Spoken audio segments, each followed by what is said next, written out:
أعوذ بالله السميع العليم من الشيطان الرجيم.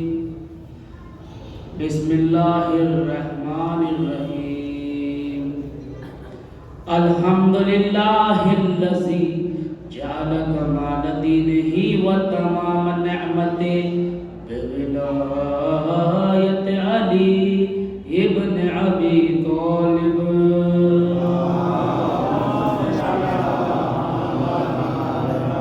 الصلاة والسلام على صاحب الدين والإسلام والحل والحرام والركن والمقام والسجود والقيام والشريعة والأحكام والمحبة والإرفان والجنة والبرهان مولانا مولى الكونين محبوب رب المشرقين والمغربين جد الحسن والحسين أبي القاسم محمد مصطفى. لا سيما أنا ابن أمره وخليفته في أمته أمير المؤمنين يعصوب الدين وقائد غر المهجرين ومقاتل الناقصين والمعرقين والقاسطين ومصداق كل شيء أحصيناهم في إمام مبين.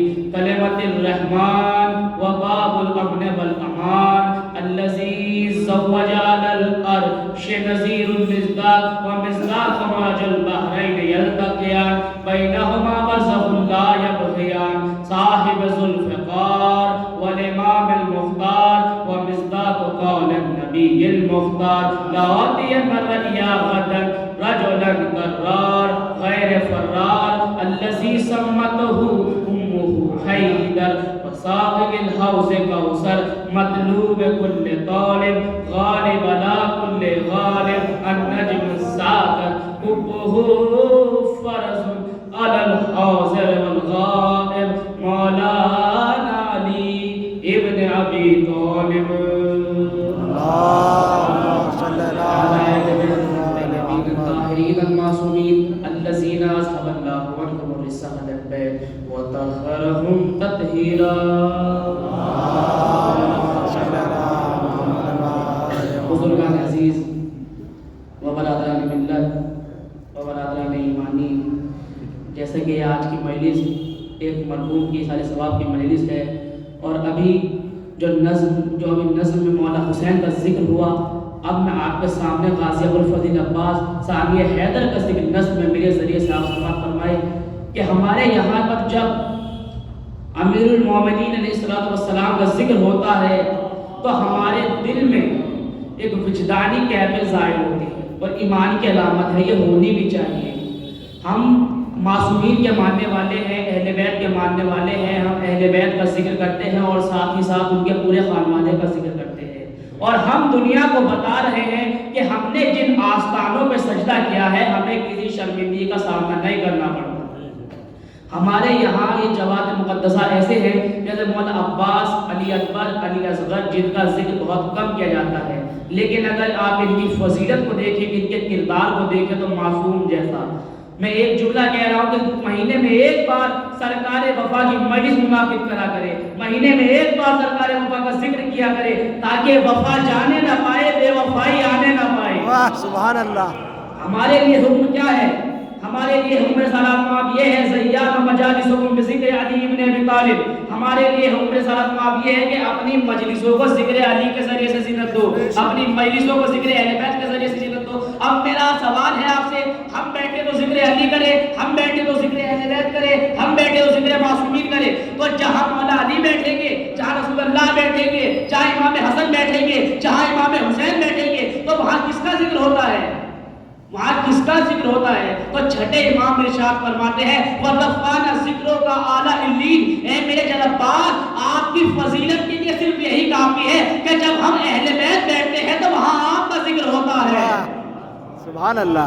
ہم بیٹھے تو ذکر علی کریں اور جہاں علیین بیٹھتے ہیں تو وہاں ذکر عباس کیا جاتا ہے. جہاں اہل بیت بیٹھتے ہیں ذکر عباس اتنا بلند ذکر ہے کہ بلند لوگوں کے درمیان میں ہوتا ہے.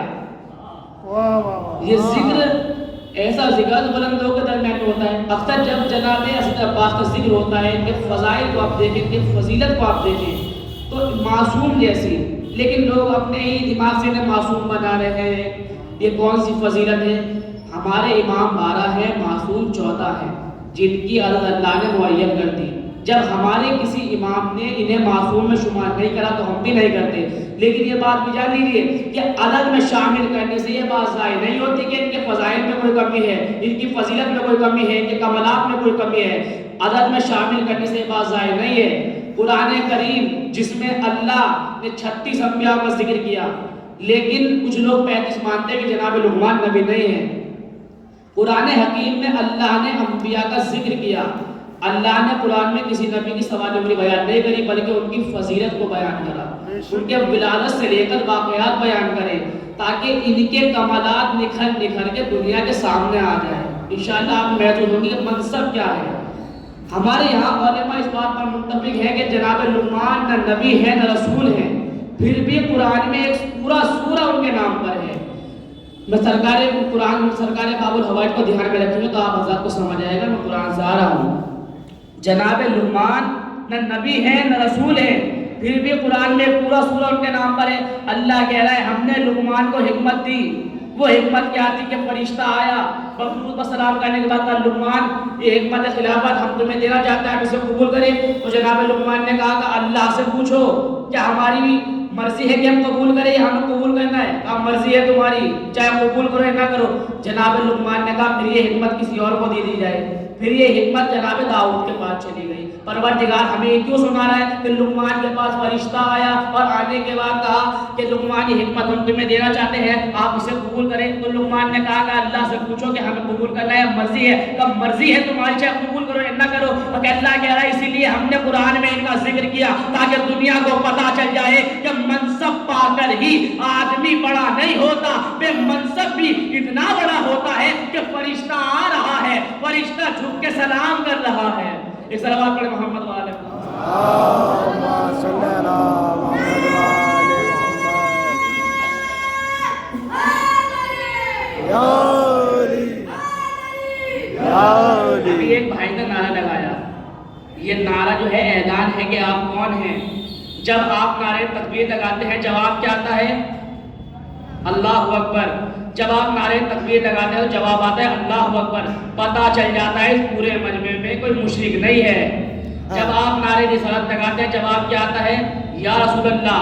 پتہ چل جاتا ہے پورے مجمع میں کوئی کافر نہیں ہے. لیکن جب آپ نعرہ حیدری لگاتے ہیں تو جواب آتا ہے یا علی، تو پتہ چل جاتا ہے پورے مجمع میں کوئی کافر کوئی منافق نہیں ہے. جب آپ نعرہ حیدری لگاتے ہیں جواب آتا ہے یا علی، پتہ چل جاتا ہے پورے مجمع میں کوئی منافق نہیں ہے. علامہ سبزواری اپنے اس واقعے کو بیان کرتے ہیں کہ میں ایک بار سبزوار میں تقریر کر رہا تھا تو وہ کہتے ہیں میری تحقیق کہتی ہے پوری زندگی میں جبرائیل امین وحی الہی لے کر 12,000 بار پیغمبر کے پاس آئے.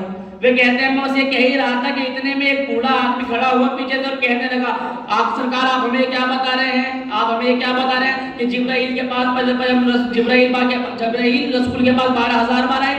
آپ ہمیں یہ بتائیے ہمارے آقا مولا علی کے پاس کتنی مرتبہ آئے. وہ کہتے ہیں میں ایک سیکنڈ کو رکا اور رکنے کے بعد سوچنے لگا کہ میں اسے کس طرح کہہ دوں کہ مجھے معلوم نہیں، مجھے پتا نہیں. اگر آج میں نے اسے منع کر دیا تو حدیث میرا گریبان پکڑے گی. ارے انا مدینۃ العلم و علی بابوہا. جب کوئی شہر میں آتا ہے تو کیسے؟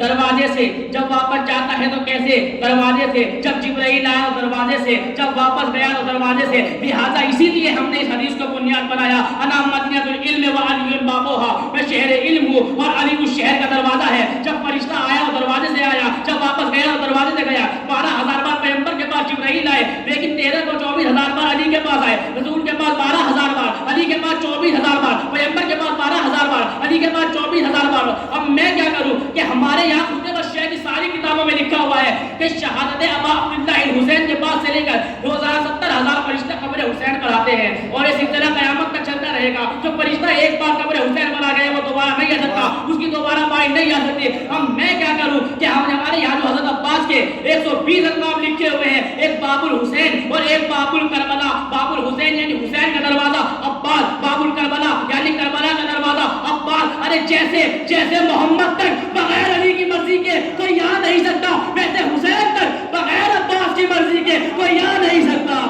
سبحان اللہ. جیسے محمد تک بغیر علی کی مرضی کے کوئی آ نہیں سکتا، ویسے حسین تک بغیر عباس کی مرضی کے کوئی آ نہیں سکتا. اور الحمدللہ یہ غازی ابو الفضل عباس کا کرم ہے کہ ہمارے یہاں کثرت سے زوار پائے جاتے ہیں.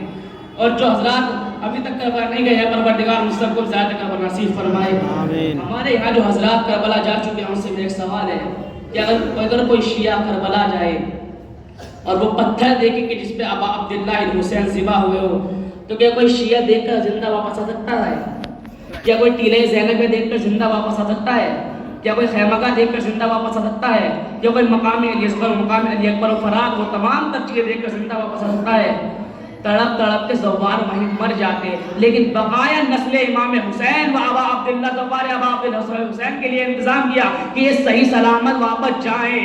جب کوئی زائر کربلا آتا ہے نا تو حسین کہتے ہیں میرے بھائی عباس میرا زائر آ رہا ہے، اسے صحیح سلامت اس کے وطن پہنچانا تمہاری ذمہ داری ہے. اب زائر آتا ہے، سرکار باب الہوائے جاتے ہیں، اس کے سینے کو اپنے سینے سے ملاتے ہیں اور اسے زور سے دبا دیتے ہیں تاکہ اس کے سینے کو سخت بنا دیتے ہیں تاکہ وہ غم حسین برداشت کرنے کا متعمل ہو جائے. ارے لوگ ہاتھ رکھ کے اتنا کام نہیں کرتے جتنا عباس ہاتھ کٹا کے باب الہوائج ہے. سبحان اللہ. عباس کون؟ عباس جسے فاطمہ نے اپنا بیٹا کہا. فاطمہ زہرا وہ طیب و طاہرہ بی بی، وہ پاک و پاکیزہ بی بی، جو بات زبان سے نکلے وہ سچ ہو جائے، جس کا بابا صافہ محشر، جس کا شوہر ساقی کوثر، جس کے بیٹے جوانان جنت کے سردار، اور خود اتنی طیب و طاہرہ بی بی، خود فاطر السماوات والارض، اتنی طیب و طاہرہ بی بی. ارے وہ بی بی جسے اپنا بیٹا کہے اسے عباس کہتے ہیں. عباس کسے کہتے ہیں بتاتے ہیں آپ کو. یہ بتائیے ہر چہرے پر کتنی آنکھ ہوتی ہیں؟ 2 آنکھ. ہر چہرے پر 2 آنکھ ہوتی ہے. اور کربلا میں حضرت عباس کے سامنے کتنے افراد کا لشکر؟ 9 لاکھ. تو 9 لاکھ کی کتنی آنکھیں ہوئی؟ 18 لاکھ. ارے جو 18 لاکھ آنکھوں سے نیند چھین لے اسے عباس کہتے ہیں. آج دنیا ہمیں مارتی ہے، ہم سے لڑتی ہے، اگر پوچھتی کیوں نہیں، مار مار کر تھک گئے، مرتے کیوں نہیں، مٹا مٹا کر تھک گئے، مٹتے کیوں نہیں. تمہاری نسلیں تباہ ہو جائیں تم ہمیں مٹا نہیں سکتے. ہمارے قوم کے زندہ رہنے کی سب سے بڑی دلیل یہ ہے کہ تمہارا امام تھا، ہمارا امام ہے. ایک صلوات پڑھیں محمد و آل محمد.